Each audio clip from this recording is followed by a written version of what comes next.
The High Court judge has reserved judgment on the bail appeal case of Senator Jameson Timber and Avondale 78. Justice Mutevedzi announced that the judgment will be ready before Thursday 18 July. Judges ruling kanoti bail rana Jameson Timber tichava ready before 18 July no mangwana. Sabina mashoko kudai nyoka no subscribe ole icon on the bell icon. Tipina mzimba emonyo kamuchinzi. The Avondale 78 activists, including opposition leader Jameson Timber, were arrested on 16 June 2024 after gathering at Timber's house to commemorate the International Day for the African Child. They spent 3 days in pre-trial detention, a period perceived by many as deliberate attempt by the Zimbabwean courts to persecute before prosecution.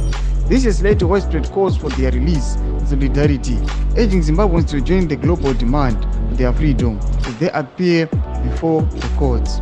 The activists' 30-day pre-trial detention has raised concerns about the fairness of the legal process and the treatment of individuals involved in activism and opposition movements.